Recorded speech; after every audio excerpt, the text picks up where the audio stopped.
तो सही लग रहा है। हाँ सही। अरे तू बोल तो सही कुछ। ऐसे बोल दे डे ब्रुयना ये फिल फोर्डन ये।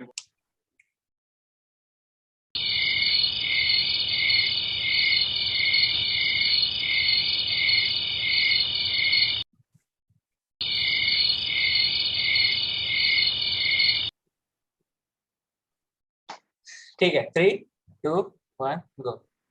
हेलो एवरीवन, कैसे हो सबके सब। आई होप आप अच्छे होंगे। आज हम लोग एक नई पॉडकास्ट शूट करने जा रहे हैं which is going to be based on Champions League final preview and predictions.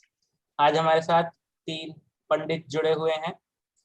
मैं रिक्वेस्ट करता हूँ आप लोग एक एक करके अपना नाम बताएं, स्टार्टिंग विद मार्क। मैंने नाम बता दिया वैसे। Really, nigga? तो मैं क्या करूं? I am mark. I love man United. तो निकल गई, क्या ही कर सकते हैं। तो अब मैन सिटी को हराना है, बस चेल्सी की तरफ है।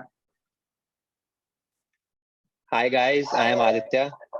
जर्सी से पता चल रहा होगा मैं रियल मैड्रिड सपोर्टर हूँ। मेरी टीम तो बाहर हो चुकी है सेमीफाइनल में, लेकिन एज ए न्यूट्रल फाइनल देखने में मजा आएगा काफी ज्यादा। Hi guys, this is Dhruv. I am a Barcelona supporter. मेरे पास जर्सी नहीं क्योंकि मैं गरीब हूँ। और बस सिटी को हराना है, वो अंदर से थोड़ी चाह है, इसलिए चेल्सी को सपोर्ट कर रहा हूँ। तो सबसे पहले हम बात करते हैं, मार्क ने पीएसजी की जर्सी पहन रखी है लेकिन वो मैन यूनाइटेड फैन है। ऐसा क्यों है हम जानते हैं उन्हीं से। बताइए मार्क, कैसा क्यों? क्या ऐसा क्यों है कि आपने पीएसजी की जर्सी पहन रखी है और आप मैन यूनाइटेड सपोर्टर हो? धोने में डाल रखी है वो। मैच के बाद हालत बुरी कर दी थी। तो दोस्तों, जैसा कि आपको पता ही होगा कि मैनचेस्टर यूनाइटेड बहुत ही तगड़े गेम में बहुत ही अच्छा खेली, पूरी मेहनत से उन्होंने अपना पूरा एफर्ट डाला, फिर भी वो रियल के सामने हार गई। और इसका जो है हताश मार्क को देख के आप बता ही सकते हैं। और अभी हम लोग इस पॉडकास्ट में मैनचेस्टर सिटी वर्सेस चेल्सी की प्रेडिक्शंस करने वाले हैं, प्रीव्यू करने वाले हैं। सबसे पहले मैं पूछना चाहूंगा ध्रुव से कि मैनचेस्टर सिटी इस सीजन प्रीमियर लीग जीता, काराबाओ कप जीता, एफए कप में चेल्सी से ही हारा, तो इससे क्या हमको दिखता है कि उन्होंने इस पैंडेमिक वाले दौर में भी काफी अच्छा सीजन कैसे किया? देखिए, अब सबसे पहले तो उनके नए डिफेंडर्स रूबेन डियास हम सबसे ज़्यादा काम आए, डिफेंस को एकदम स्ट्रॉन्ग रखा।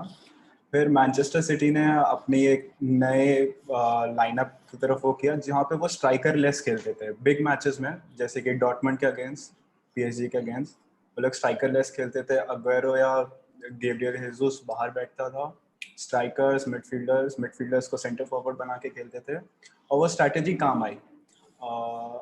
इसीलिए मैनचेस्टर सिटी ने ऐसे टफ टाइम्स में भी इतने सारे टाइटल्स जीते। आदित्य, आपको क्या लगता है कि ये जो स्ट्रेटजी है कि स्ट्राइकर नहीं खिलाएंगे, सेंटर फॉरवर्ड डे ब्रुयना खिला रहे हैं, गुंदोआन खिला रहे हैं, तो इसके पीछे मतलब क्या टैक्टिक है कि मतलब इससे क्या हो रहा है कि वो जीत रहे हैं? मेरे ख्याल से तो स्ट्राइकर लेस जो गेम है मैन सिटी का, एक तरह से पेप ग्वार्डियोला का ड्रीम है, क्योंकि जो फ्लूइडिटी मिलती है उन्हें कि बर्नार्डो सिल्वा चाहे डी ब्रुयना जो भी फॉल्स नाइन या उस रोल में खेलता है, जो फ्लूइडिटी उन्हें अपने अटैक में मिलती है, विंग्स के थ्रू जो स्विच ऑफ प्ले करते हैं, वो काफी मतलब वो ग्वार्डियोला के बार्सिलोना टाइम से काफी ज्यादा मैच करता है, जब वो मेसी को खिलाते थे और उनके साइड में पेड्रो खेलते थे जब राइट में। और एक उनके पीछे जो फॉल्स नाइन खेलते हैं, उनके पीछे मिडफील्ड में भी उनके पास अलग अलग तरह के प्लेयर हैं, जैसे गुंडोआन इस सीजन बहुत अच्छा खेले हैं बॉक्स टू बॉक्स रोल में।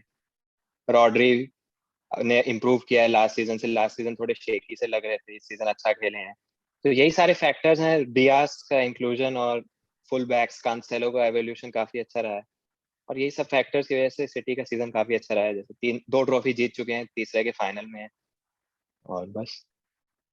मार्क, मेरा आपसे सवाल है कि जो कांसेलो जो रोल खेलते हैं, जो लेफ्ट बैक या राइट बैक खेलते हैं और बीच में फिर कभी कभी नंबर 10 वाले पोजीशन में आ जाते हैं, मिडफील्ड में आते हैं, तो उससे कितना फर्क पड़ा है मैनचेस्टर सिटी की सक्सेस में? भले ही अगर चैंपियंस लीग फाइनल पहुंचना ही बहुत बड़ी सक्सेस है, क्योंकि आज तक कभी नहीं पहुंचे थे। आई थिंक जो कैंसेलो का रोल है वो काफी वेरी करता है गेम्स के हिसाब से। पेप गार्डियोला उसको राइट बैक पे पहले खिलाता था, लेकिन अब वो वॉकर को खिलाता है क्योंकि वो डिफेंसिवली स्ट्रांग है। लेकिन जो कैंसेलो का मेन था वो था कि वो कट इन साइड करे। उसका अनप्रेडिक्टेबिलिटी फैक्टर काफी ज्यादा था क्योंकि वो लेफ्ट से उसका क्वालिटी ऑफ डिलीवरी काफी ज्यादा अच्छा था, और जो उसका जब वो राइट से कट इन करके शूट करता था तब भी तब वो अपोनेंट्स को अपने कंफ्यूज कर सकता था। तो फिर मतलब कि वो काफी प्रॉब्लम्स पोज करता था ओपोनेंट के फुल बैक्स को, और गोलकीपर्स को भी कभी कभी क्वेश्चंस पोज करता था। चलिए, तो अब मैनचेस्टर सिटी की तो काफी बात हो गई, अब चेल्सी की बात करते हैं कि टॉमस टुखेल क्या ही रेवोल्यूशन से ले आए हैं। कहाँ 8th पे चल रहे थे प्रीमियर लीग में और टॉप 4 फिनिश करा दिया है। भले ही थोड़े शेकी वे से कराया लास्ट मैच हार के, लेकिन बहुत ही उम्दा काम किया है उन्होंने। इस पर क्या कहना चाहेंगे बात? मेरे को लगता है कि Lampard towards the end of his rain वो काफी क्लूलेस से हो गए थे। उनको पता नहीं था कि उनका बेस्ट सिस्टम क्या है और उनके बेस्ट प्लेयर्स क्या है। Over the course of 2 years कभी उनका एक फाइनल 11 स्टिक नहीं हुआ, ना ही उनका एक सिस्टम जो उन्होंने मेंटेन करा। लेकिन टूकेल ने काफी काफी चेंज लाया। वो एक सिस्टम रखा है उसने 3-5-2, जिसमें वो दो सेंटर डिफेंसिव मिडफील्डर्स खिलाता है to protect the back three. और बैक थ्री मतलब कि उसने रूडिगर को काफी ट्रस्ट किया है। रूडिगर को वो पीएसजी भी लाना चाहता था, लेकिन वो अब चेल्सी में आ गया। तो फिर अब क्या क्या बोलते हैं, ये रूडिगर चेल्सी में काफी अच्छा कर रहा है। पहले लैम्पार्ड उसको नहीं कर रहा था, लेकिन टूकेल के अंडर काफी अच्छा खेल रहा है। और ये क्या बोलते हैं, रीस जेम्स भी काफी बड़ा पार्ट है क्योंकि वो बैक थ्री में भी खेलता है और वो राइट विंग बैक में भी खेलता है। काफी उसका फ्लेक्सिबल रोल है और काफी काफी इम्प्रूवमेंट दिखा है अंडर टूकेल उसके गेम में। और I think that forward line में भी the players work for the manager basically, क्योंकि पीएसजी में देखा जाए तो टूखेल के लिए प्लेयर्स नहीं खेल रहे थे, लेकिन डिफेंसिवली इतने सॉलिड नहीं था पीएसजी। लेकिन अगर आप इस चेल्सी टीम को ऑब्जर्व करोगे तो अंडर टूखेल वो काफी डिफेंसिवली स्ट्रांग है, क्योंकि जो प्लेयर्स हैं वो टूखेल के सारे रोल्स को सुनते हैं और उसके अकॉर्डिंगली चलते हैं। मेरे ख्याल से जो ये चेल्सी वाला टुखेल है वो एक तरह से बहुत ही ज्यादा अलग है, क्योंकि जो पीएसजी में टुखेल था उसमें बड़े बड़े प्लेयर थे जैसे नेमार, एम्बापे, डिमारिया, तो एक तरह से एरोगेंस था। लेकिन ये चेल्सी टीम ये बहुत नई है, यंग है, इनमें बिल्कुल भी एरोगेंस नहीं है। जैसे कि हमने देखा पीएसजी में 2 मैच में 2 रेड कार्ड, मतलब ये क्या बताता है आदित्य? जैसे आपने कहा पीएसजी में बड़े बड़े प्लेयर थे, नेमार, एम्बापे, बहुत बड़ी बड़ी ईगोज थी। और क्योंकि लीग इतनी सीरियस लीग नहीं है, तो वो एक तरह से एक्सपेक्ट ही करने लगे कि हम जाएंगे और मैच जीत के आ जाएंगे। और जब ऐसा नहीं होता था, जैसे हमने सीजन की स्टार्टिंग में देखा मार्सेई वाले मैच में, जब पीएसजी हार रहा था स्टॉपेज टाइम में 1-0 से, तो जब माहौल गर्म हो गया, क्योंकि पीएसजी में जो एरोगेंस है, जो ईगो है, वो उनके टैलेंट्स को सप्रेस कर रही है। उनका वो मेंटालिटी नहीं है उनमें जीतने की। वो ये एक्सपेक्ट करते हैं कि वो लीग में जाएंगे, मैचेस जीत के आ जाएंगे। लेकिन जब ऐसा नहीं होता तो कभी कभी अपना कूल लूज करके मैच हार जाते हैं।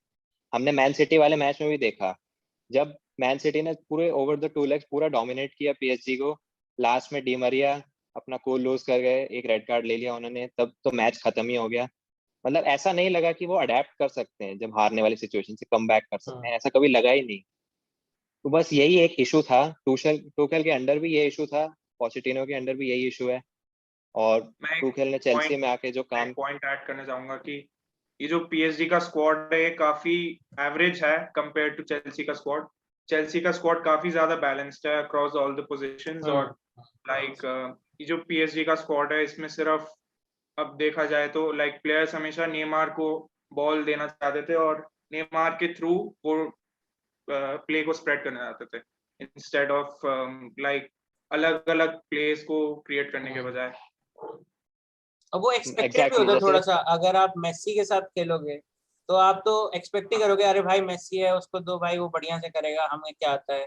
तो एक थोड़ा सा डिफरेंस वाली फीलिंग आ जाती है। सही बात। जैसे कि टूखेल के हमने चेल्सी के टेन्योर में भी देखा कि जैसे लैम्पार्ड का हम इस सीजन को दो हाउस में बांट सकते हैं। जैसे एक लैम्पार्ड के अंडर, जैसे कि मार्क ने बताया, कोई सिस्टम नहीं था, डायरेक्शन लेस थे एकदम। एक टूखेल के अंडर उनकी क्लियर फिलोसफी है कि डिफेंस सॉलिड है और अटैक में चांसेस क्रिएट करते हैं। अभी मिस कर रहे हैं, अगले सीजन तक शायद वो भी इम्प्रूव करेंगे। डेप्थ बहुत है, हर पोजीशन कवर्ड है। चाहे आप सेंट्रल मिडफील्ड देख लीजिए, अटैकिंग में तो 250 मिलियन के आसपास स्पेंड कर ही है इस विंडो में। हैवर्ट्स, जिएक, काफी अटैकिंग टैलेंट्स भी हैं और काफी स्ट्रॉन्ग मैचअप है फाइनल में। दोनों टीम्स के पास डेप्थ है, काफी इंटरेस्टिंग होने वाला है। तो सबसे पहले हम बात करते हैं अब ऑल इंग्लिश चैंपियंस लीग होने वाला है ये। पिछले 3 सालों में 2 बार ऐसे हो चुका है। लास्ट टू लास्ट ईयर हुआ था कि स्पर्स वर्सेस लिवरपूल, और लास्ट सीजन भी नॉन स्पेनिश हुआ था बट इंग्लिश की कोई टीम नहीं आ पाई थी, और इस सीजन भी। तो क्या लगता है आपको ध्रुव कि मैनचेस्टर सिटी हो चाहे इंग्लिश क्लब्स हो, लिवरपूल, चेल्सी, टॉटनम, इन सब टीमों में क्या आपको नई बात दिख रही है जो पुराने दशक में आपको नहीं दिखी? पहले स्पेन में बहुत अच्छे अच्छे टैलेंट्स आते थे, वो स्पेन में खेलते थे, इसलिए वहाँ पे स्पेन डोमिनेट करता था वो ऑल ओवर द वर्ल्ड। 2010 में स्पेन को देखे, उन्होंने वर्ल्ड कप जीता, 2012 का यूरोस, 28 का यूरोस। बट कुछ टाइम में ऐसा हुआ कि जब ट्रांसफर्स बहुत ज़्यादा फ्रीक्वेंट होने लगे, हर साल ज़्यादा प्लेयर्स पे ज़्यादा मनी स्पेंड होने लगा, तब जो अच्छे अच्छे प्लेयर्स थे वो एक जगह छोड़ के दूसरी जगह स्प्रेड हुए। Then and Premier League, 6 big teams, इतना टफ कंपटीशन, ये आपको हमेशा ग्रो कराएगा। इसलिए लास्ट 2 इयर्स में हमने देखा कि ऑल इंग्लिश टूर्नामेंट हुआ। लास्ट टाइम क्या कहते हैं, बायर्न इतना ऊपर तक आई।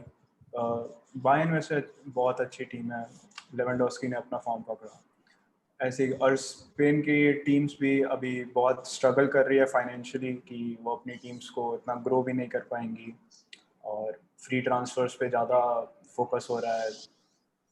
एंड तो इसीलिए इंग्लिश टीम्स ऊपर आ मेरे को ये लगता है कि लाइक पिछले डिकेड में लाइक क्वालिटी था प्रीमियर लीग टीम्स के पास। लाइक सेट ऑफ प्लेयर्स काफी अच्छे हैं, it's the richest league, like best players थे इस लीग में। लेकिन जो मैनेजर्स का क्वालिटी था वो उतना हाई नहीं था। लेकिन अब देखा जाए हाई क्वालिटी मैनेजर्स आए हैं, पेप ग्वार्डियोला, उसने अपना एक फ्लूइड सिस्टम क्रिएट किया है जहाँ पे पास करते हो, लाइक उसका अपना फिलोसफी है, स्ट्रॉन्ग फिलोसफी। क्लॉप को देखा जाए, एक्सप्लोसिव फुटबॉल, काफी ज्यादा हाई प्रेसिंग करते हैं। और टूखेल को देखा जाए, डिफेंसिवली सॉलिड है और मतलब कि सेटल करा है काफी, क्या बोला जाए, इस चेल्सी स्क्वाड को जो लाइक काफी वेवर कर रहे थे, अपने आप में बिलीव नहीं कर रहे थे इस season despite of the huge summer transfer spend. तो ऐसे ही और लेस्टर सिटी में ब्रेंडन रॉजर्स, उनको भी देखा जाए तो काफी अच्छा डेवलपमेंट किया है। तो ये जो मैनेजर्स का जो आया है रोल इन प्लेयर्स के करियर्स में, उनको काफी काफी ज्यादा टैक्टिकली उनको डेवलप किया गया है। मेरे ख्याल से कहीं ना कहीं इस सीजन इंजरीज का बहुत बड़ा पार्ट रहा है, और इससे बेहतर हमारे रियल मैड्रिड सपोर्टर से बढ़िया कोई तो जानता नहीं होगा। तो जरा बताइए इंजरीज कितनी महत्वपूर्ण है? काफी ज्यादा। जैसे जैसे आप अभी बोला गया कि Premier League all English finals रहे हैं, पिछले 3 में से 2 ऑल इंग्लिश फाइनल्स रहे हैं। तो इसका ये भी बहुत बड़ा रीजन है कि स्पेनिश फुटबॉल की जो 2 सबसे बड़ी टीम्स हैं, रियल मैड्रिड और बार्सिलोना, दोनों के ऊपर अभी बहुत सारा डेट है। उन्होंने अपने पिछले डेकेड में इतने स्पेंडिंग करी है, वेजेस पे इतना पैसा खर्च किया है कि अभी वो इतने स्टेबल नहीं है कि बड़ी बड़ी साइनिंग्स कर सकें। और प्रीमियर लीग के जो ब्रॉडकास्टिंग राइट्स हैं काफी हैं, काफी रिच लीग है, richest league in the world. तो उन क्लब्स को जो ओवर अ डेकेड जो उस पैसे से फायदा हुआ, उसका अभी हमें जाके रंग दिख रहा है। और इंजरीज का जैसे अभी बात हुई कि जैसे इस साल, इस season 62 injuries plus Covid cases real Madrid के रहे हैं। एक तरह से मिरेकल ही था कि सेमीफाइनल तक आ गए और लीग में भी लास्ट डे तक फाइट किया। लेकिन जिडान के ऊपर इतना स्ट्रेस आया, उन्होंने सीजन के बाद जॉब ही छोड़ दी, क्योंकि इंजरीज की वजह से जो कभी कभी ऐसे मैचेस भी थे जब स्टार्टिंग 11 के 11 प्लेयर्स ही नहीं थे, कास्टिया के प्लेयर्स को काफी खेलना पड़ा। और प्रीमियर लीग में जैसे अभी जो हमें बात करी अभी रिचेस्ट लीग की, अब टीम्स ने डेप्थ बिल्डअप की है over a period of time, जो कि स्पेनिश टीम्स नहीं कर पाई हैं। तो स्पेनिश टीम्स का काफी रिग्रेशन हुआ है पिछले 5 सालों में। मेरे ख्याल से जो 17-18 में रियल मैड्रिड ने जीता था, उसके बाद से उनका डाउनफॉल हुआ था रोनाल्डो के जाने के बाद।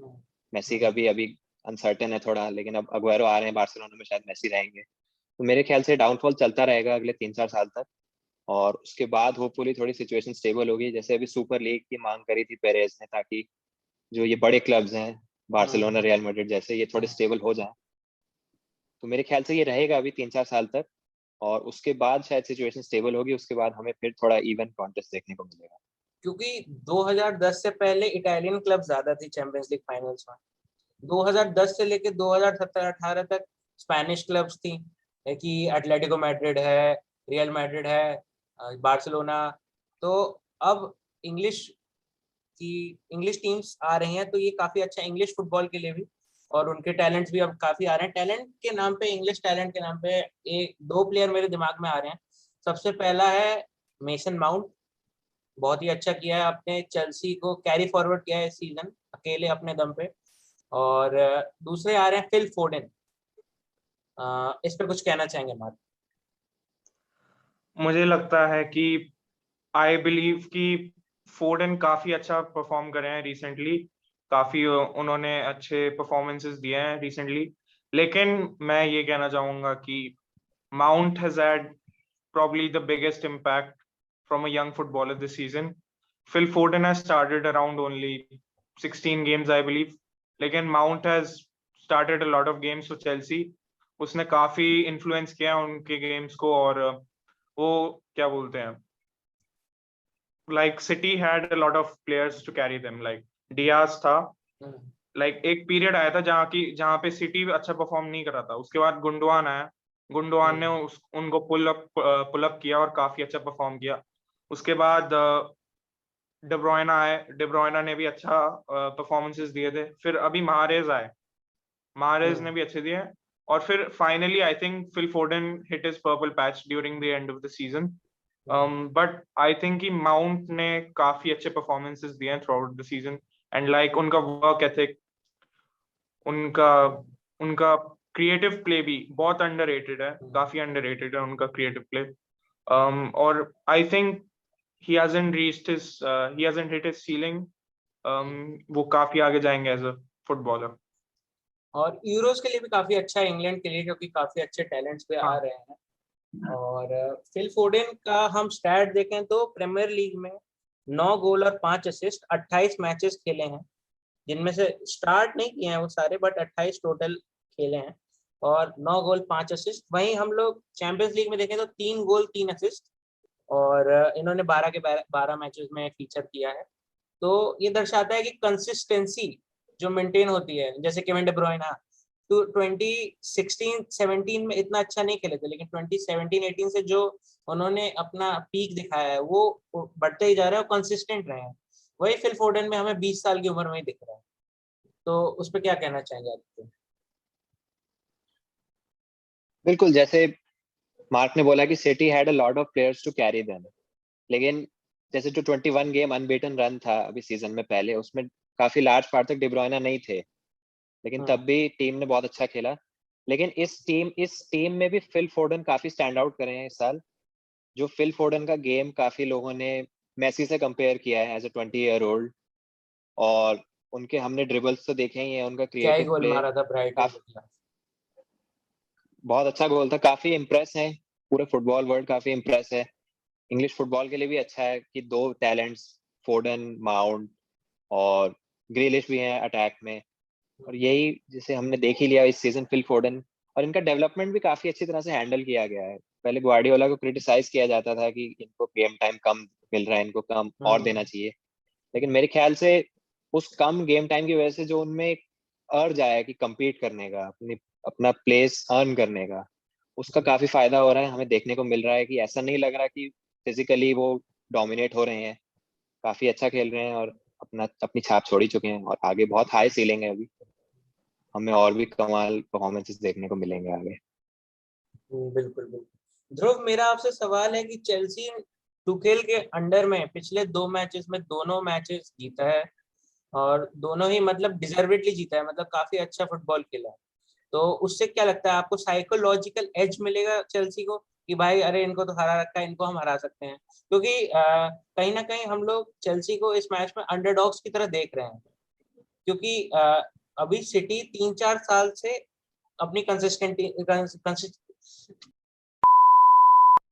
कंसिस्टेंसी मेंटेन कर रहा है, बट चेल्सी अभी अभी ग्रो कर रहा है, अभी बहुत ही यंग स्क्वाड है। तो क्या लगता है कि मतलब उनकी परफॉर्मेंसेस क्या उनको बूस्ट देंगी? क्या मैन सिटी को लगेगा कि अरे यार हम 2 मैच हार चुके हैं, हम तो ये हार सकते हैं? देखिए, फाइनल के माहौल में कोई भी एक दूसरे को अंडर एस्टिमेट नहीं करता। एंड चेल्सी का अभी जस्ट कुछ समय पहले आर्सेनल से 1-0 का लॉस भी हुआ, तो मेरे को नहीं लगता कि चेल्सी उतना वैसे माइंड से खेलेगी कि मैनचेस्टर सिटी को अभी 2 बार हराया है, वापस हरा सकते हैं। खासकर टुशेल उनको यही बोलता रहेगा कि सिटी को सीरियसली लेना। लास्ट के 2 मैचेस में थे, इसमें ये भी देखा कि सिटी ने अपनी थोड़ी स्ट्रैटेजी चेंज करके स्ट्राइकर्स खिलाए थे। तो मैं चाहूँगा कि गार्डियोला फाइनल में अपने वही नॉर्मल विंगर्स एंड मिडफील्डर वाली स्ट्रैटेजी से कंटिन्यू करे, क्योंकि स्ट्राइकर्स वाली जो स्ट्रैटेजी है वो क्लियरली फेल करते हुए दिखी यहाँ पे चेल्सी के सामने। मार्क, मेरा आपसे सवाल है कि अब फाइनल है, गार्डियोला 10 साल से फाइनल नहीं खेले थे, अभी ये फाइनल खेलेंगे तो कैसे अप्रोच करना चाहिए, क्या लाइनअप रखनी चाहिए, क्या एग्वेरो खिलाना चाहिए या नहीं खिलाना चाहिए, कि जो अपना जो उन्होंने सेमीफाइनल्स क्वार्टर फाइनल्स में जो जिस तरह की लाइनअप खिलाई है वैसी खिलानी चाहिए? क्योंकि कहीं ना कहीं हम सोचते हैं कि Pep Guardiola is an over thinker, हाँ, फाइनल के मैचेस में ओवर थिंक कर देते हैं। तो क्या लगता है क्या लाइनअप होनी चाहिए Manchester city? I think that उनको अपना ये जो फ्लूइड सिस्टम है उसके साथ स्टिक करना चाहिए। अब इनका सिस्टम देखा जाए तो जो हमारा मिडफील्ड है उसमें सिल्वा खेलते हैं, फोर्डन खेलते हैं, मतलब कभी कभी गुंडोआन खेलते हैं, कभी कभी फोर्डन खेलते हैं मिडफील्ड में, और फोर्डन या तो लेफ्ट विंग पे खेलता है। तो इनके सिस्टम में एक ये चीज देखा जाए कि ये लोग like they don't stick to one position, they keep changing। like जो हमारे दो बॉक्स टू बॉक्स मिडफील्डर्स हैं वो कभी कभी सेंटर फॉरवर्ड या फिर लेफ्ट विंग रोल में स्विच कर लेते हैं, और दूसरा जो प्लेयर है वो बॉक्स टू बॉक्स में स्विच कर लेता है। तो ये आप अगर अग्वेरो के साथ देखोगे तो ये आपको एडवांटेज नहीं मिलेगा, और स्पेशली कंसिडरिंग जो चेल्सी की मिडफील्ड है वो काफी स्ट्रांग है विद कांटे एंड जॉर्जिनियो, जो रिसेंटली अच्छे नहीं खेले हैं पर काफी अच्छा खेल रहे हैं। तो मुझे लगता है कि ये जो है क्या बोलते हैं, it will help them keep up with the midfield battle, and also attacking wise ये लोग काफी फ्रेश भी रहेंगे। इसमें मैं भी एक पॉइंट ऐड करना चाहूंगा कि जो अभी तक टुखेल के अंडर सिटी और चेल्सी के 2 मैच हुए हैं, उसमें से एक मैच एफए कप में था, जो कि जिसमें सेकंड स्ट्रिंग सिटी साइड खेली थी, उसमें चेल्सी ने डोमिनेट किया था, लेकिन शायद हमें उस मैच में ज्यादा नहीं सोचना चाहिए। और एक जो मैच हुआ था वो तब हुआ था जब चेल्सी का champions League final spot confirm हो गया था, तो उसमें बहुत ही यूनिक और अबसर्ड सा फॉर्मेशन खिलाया था ग्वार्डियोला ने, इस वजह से शायद टैक्टिक्स ना गिव अवे करना चाहते हो। तो उस मैच में भी लास्ट मिनट अलोंसो के विनर से ही हारे थे, वो भी क्लोज मैच था। और ग्वार्डियोला का फाइनल्स में रिकॉर्ड हमें पता ही है, एक ही फाइनल हारे हैं आज तक होजे मोरिनियो से, कोपा डेल रे का। उसके अलावा डोमिनेट किया है यूनाइटेड को 2011 का फाइनल में, काफी अच्छा रिकॉर्ड है फाइनल्स में। और ओवर थिंकिंग की बात की तो इस सीजन शायद उन्होंने अपना लेसन लर्न किया है, सिंपल रखे हैं मैचेस, डॉर्टमुंड के खिलाफ, पीएसजी के खिलाफ, ज्यादा कुछ एक्सपेरिमेंटेशन नहीं किया जैसे पिछले साल लियों के खिलाफ करा था। तो मेरे ख्याल से इस सीजन ग्वार्डियोला अपना लेसन लर्न कर चुके हैं, और ये मैच शायद हल्का सा उनकी तरफ है। ध्रुव आपके पास आना चाहेंगे, आप अपनी प्रिडिक्टेड चेल्सी लाइनअप बताएं, क्या लगता है चेल्सी क्या खिलाएगा? देखिए चेल्सी अपने जो नॉर्मल जैसे लास्ट 2 गेम्स में अपनी लाइनअप रखा था वैसे ही कंटिन्यू करे, और स्टार्ट वर्नर के साथ, स्ट्राइकर अटैकिंग में वर्नर एंड पुलिसिच और टुशेल की बहुत पुरानी केमिस्ट्री है, तो मैं चाहता हूँ कि पुलिसिच भी स्टार्ट करें, और हावर्ड्स और जियाक में से किसी एक को खिलाया जाए, एंड जिस पे ज़्यादा ट्रस्ट हो उस पे उसको खिलाया जाए। देन मिडफील्ड में एनगोलो कांटे है ही, हर एरिया कवर करते हैं, एंड फिर जॉर्जिनो, एंड जो अपने फुल बैक्स को थोड़ा विंग बैक्स की तरह खिलाते हैं टुशेल, क्या कहते हैं अलोंजो को और रीस जेम्स को, और नॉर्मल अपनी लास्ट के 3 रुडिगर, सिल्वा और एस्पिलिक्वेटा। जी मैं कीपर के तौर पे मेंडी भी रह सकता है, अगर मेंडी के इंजरी की थोड़ी प्रॉब्लम है तो केपा भी वर्क कर जाएंगे। केपा लास्ट उन्होंने लगता है लेसन लर्न किया अपना, पहले के गलतियां मिस्टेक सुधारी होंगी, और अगर केपा को फाइनल खेलने को मिलता है तो उनका सेल्फ कॉन्फिडेंस भी बहुत बूस्ट होगा। आदित्य, अभी हम लोग देखा जाए तो बहुत ज्यादा तनाव है प्लेयर्स के बीच में कि हमें भी चैंपियंस लीग फाइनल खेलना है, तो कहीं ना कहीं एक तरह से ईगो टाइप का बन सकता है कि अरे यार उसको खिलाया, मेरे को क्यों नहीं खिलाया। तो इसमें रोल है कैप्टन्स का और इंडिविजुअल प्लेयर्स का भी कि वो क्या करते हैं उस सिचुएशन को कंट्रोल करने में, because team is first. Team को सबसे सर्वोपरि रखना पड़ेगा। सर्वोपरि मीन्स मतलब सर्वोपरि मतलब सबके ऊपर, खुद से भी ऊपर, अगर चैंपियंस लीग जीतना है तो अभी चेल्सी में जैसे देखा जाए तो काफी बड़े प्लेयर्स तो नहीं है, बट एक दो प्लेयर्स हैं जो उस तरीके का एक्सपीरियंस रखते हैं, जैसे कि टियागो सिल्वा, और कांटे भी बहुत अच्छा एक्सपीरियंस रखते हैं। तो क्या रोल रहेगा इनका, इन एक्सपीरियंस प्लेयर का? जैसे कि हमने पीएसजी में देखा था कि जिनचेंको अपना टेम्पर लूज कर दिए थे, तो फर्नांडिन्हो और केविन डी ब्रुयने उनको मतलब ऐसे डांट लगाई, ऐसी फटकार लगाई भाई, ऐसे बोला झाड़ दिया बिल्कुल, ये निकल साइड में, अपने इमोशन पे कंट्रोल रखो। तो उनका लेट कितना मी ज्यादा टॉक। रोल रहेगा? लेट मी टॉक जी। हम बिल्कुल सही बात है, हम लीडर्स की बात करते हैं टीम में। सिटी में काफी लीडर्स हैं, जैसे डिब्रोयना लीडर है, फर्नांडिन्हो तो कैप्टन है ही, और चेल्सी में भी काफी लीडर्स हैं, एस्पिलिक्वेटा, थियागो सिल्वा, एंगोलो कांटे हैं, कोवाचिच के पास बड़े मैच का एक्सपीरियंस है रियल मैड्रिड के साथ। फॉरवर्ड लाइन थोड़ी यंग है, और यही मतलब फाइनल्स में ईगो आई डोंट थिंक एक रोल प्ले करेगा, क्योंकि काफी सारे प्लेयर्स का पहला ही फाइनल है, और जो सिटी के प्लेयर्स हैं काफी साल से ट्राई कर रहे हैं, नहीं पहुंच पाए, इस साल पहुंचे हैं। टीम सेटल्ड है, एज सच कोई बीच में तनाव भी नहीं है प्लेयर्स में। जैसे लैपोर्ट इस सीजन कम खेले हैं, स्टोन्स को फेवर किया गया है, तो लैपोर्ट ने ऐसा कुछ नहीं किया, क्योंकि लास्ट सीजन उनको इंजरी थी, उससे पहले सिटी के बेस्ट डिफेंडर थे, ऐसा कोई ईगो नहीं है इतनी। तो और ग्वार्डियोला का रिकॉर्ड सब जानते ही हैं फाइनल्स में, लेकिन वही लीडर्स का रोल बहुत इंपॉर्टेंट है, क्योंकि पहला फाइनल है काफी लोगों का, और छोटी छोटी डिटेल्स पे सेटल होगा। जैसे सिंचेंको की बात की हमने, यंग प्लेयर हैं, और लीडर्स जो हैं टीम में, सिटी में, उन्होंने थोड़ा उनको समझाने की कोशिश की। तो बस हर मैच में यही, बड़े मैचेस में लीडर्स ही काम आते हैं। जैसे हमने रियल मैड्रिड की टीम देखी थी, 3 साल चैंपियंस लीग जीती थी, काफी लीडर्स थे, मॉड्रिच, रोनाल्डो, रामोस। और इस साल इस साल उतने लीडर्स, मतलब इस साल कहीं ना उतना कहीं अच्छा नहीं एब्सेंस खेलेंगे रही है। क्योंकि इंजरीज हैं। हाँ, और मेरे ख्याल से तो काफी रोल है लीडर्स का टीम में। अम, और क्लोज छोटी छोटी डिटेल्स पे डिसाइड होगा, और ये इन्हीं चीजों से आएंगी डिटेल्स, कौन अपना टेम्पर लूज करेगा, कौन एक सिचुएशन में क्या रिएक्ट करता है, कैसे, और बस। मार्क, की प्लेयर फॉर चेल्सी कौन रहेगा? मैच विनर कौन रहेगा चेल्सी अगर जीतती है champions League final? I think mount काफी की है, बट मुझे लगता है कि माउंट वो एक सेंट्रली अटैकिंग रोल में बैठेगा बिहाइंड वर्नर एंड हैवर्ट्स, जो वो कांटे और जॉर्जिनियो से बॉल लेगा और आगे सप्लाई करेगा। आई थिंक वर्नर काफी सप्लाई करने में अच्छे रहे हैं और हैवर्ट्स की काफी क्लिनिकल फिनिशिंग रही है recently besides that chance he missed against Arsenal I think.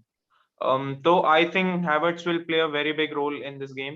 I would start him over Ziyech, and I think Tuchel will too.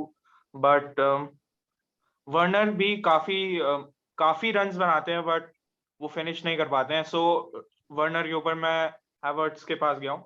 और कांटे मैंने इसलिए नहीं बोला है क्योंकि अभी पक्का नहीं है कि कांटे खेलेगा या नहीं. सो लेट्स सी क्या होता है.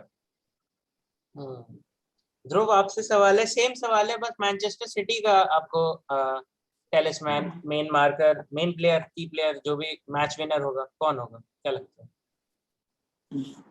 सब जानते हैं कि डी ब्रुयने इतना वर्ल्ड क्लास प्लेयर है, बट सिटी के पास वर्ल्ड क्लास प्लेयर्स की कमी नहीं. फोर्डन अपराइजिंग टैलेंट, एंड डी ब्रुयने, फिर गुंडोगान ने इतना अच्छा परफॉर्म किया.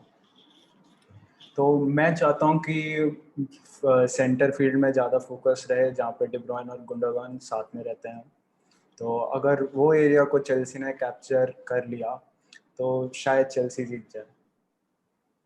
आदित्य, अभी आपसे सवाल पूछना चाह रहा हूँ कि मार्क ने अभी कहा कि वो जिएक के बदले में माउंट को खिलाएंगे, तो नहीं, मैंने बोला जिएक के बदले हैवर्ट्स को खिलाऊंगा. जिएक के बदले हावर्ट्स को खिलाएंगे, लेकिन कहीं ना कहीं जिएक का मैन सिटी के खिलाफ बहुत अच्छा रिकॉर्ड है.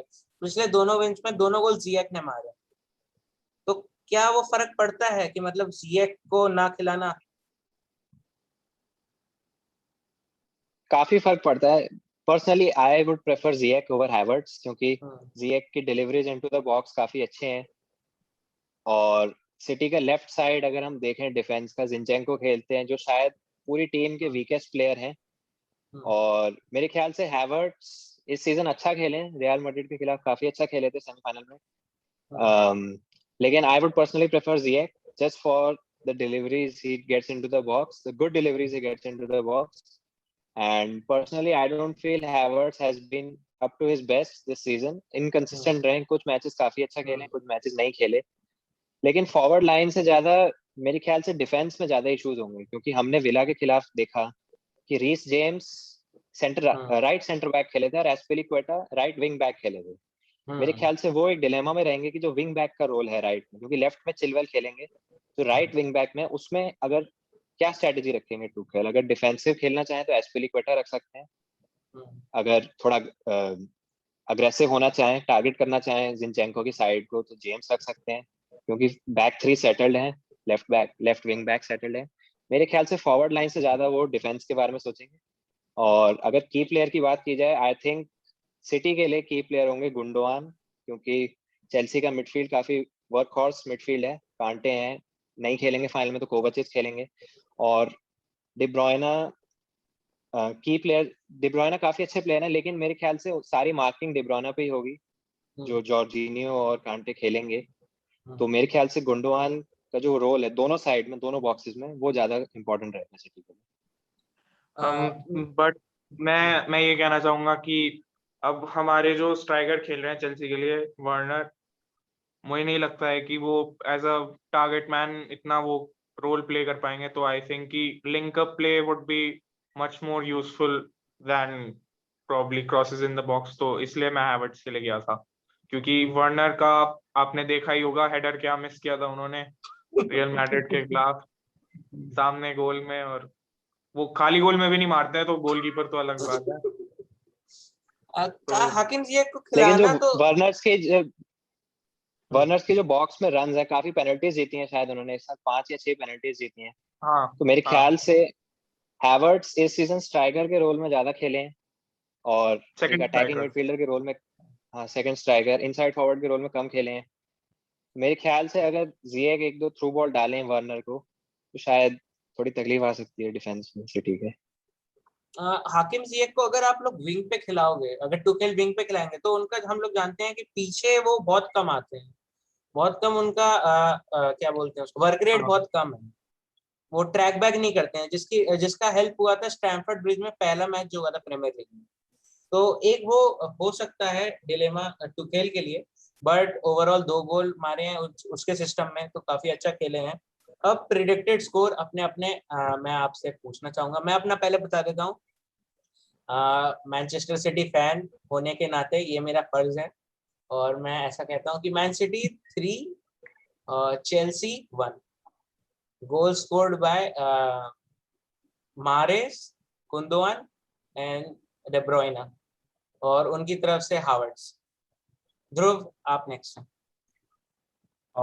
मैं कह रहा हूँ कि 2-2 टाई होगा एंड मैच पेनल्टीज तक जाएगा। वाह, bold bold. Aditya. I think I really want Chelsea to win, लेकिन मेरे ख्याल से सिटी 2 चेल्सी 0। सिटी के खिलाफ से एक गोल शायद सेट पीसेस से आएगा, शायद जॉन स्टोन्स या डियास में से कोई एक, और एक गोल मैच में लेट आएगा जब चेल्सी पुश कर रहे होंगे गोल के लिए, तो शायद डी ब्रुयना या फिर शायद अग्वेरो ही मार दें, क्योंकि हमने देखा अपने लास्ट प्रीमियर लीग मैच में 2 गोल मारे थे।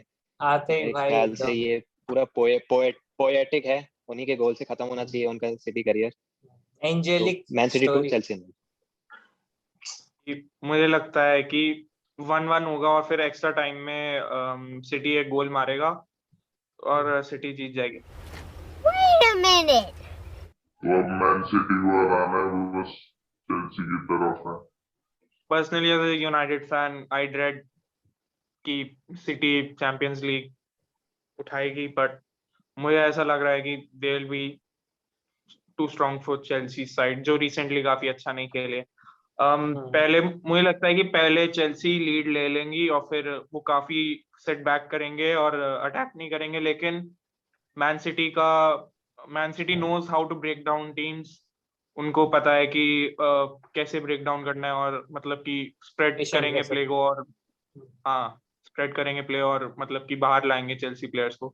तो मुझे लगता है कि एक गोल तब मैन सिटी प्लेयर्स स्कोर करेंगे और फिर बाद में एक्स्ट्रा टाइम में तब काउंटर पे भी फिल फोर्डन काफी काम आएगा, क्योंकि वो काफी रैपिड है और he can go pass players pretty easily. तो आई थिंक वो काफी की रहेगा सेकंड गोल के लिए भी। तो अगर मैन सिटी, आप सभी के हिसाब से लग रहा है कि मैन सिटी जीतेंगे। ध्रुव ने बताया नहीं पेनल्टीज में कौन जीतेगा। अगर पेनल्टीज में अग्वेरो पनेका करने की ट्राई ना करे तो सिटी जीत जाएगी। वेरी वेल देन, हम सभी के हिसाब से Manchester City is going to win the Champions League. आप कमेंट सेक्शन में बताना मत भूलिएगा आपको क्या लगता है कि कौन जीतेगा, मैनचेस्टर सिटी या फिर चेल्सी। और अगर मैनचेस्टर सिटी जीतता है तो बहुत ही अच्छा एक fairy tale good bye story हो जाएगी अग्वेरो के लिए, और हम आशा करते हैं मैनचेस्टर सिटी जीते। Thank you everyone for watching this podcast, listening this podcast और watching this if you are watching it on YouTube. और लाइक करके जाना अगर आपको पसंद आया हो। मिलते हैं हम आपको अगले पॉडकास्ट में, तब तक के लिए bye bye. Bye guys. Bye guys, thank you.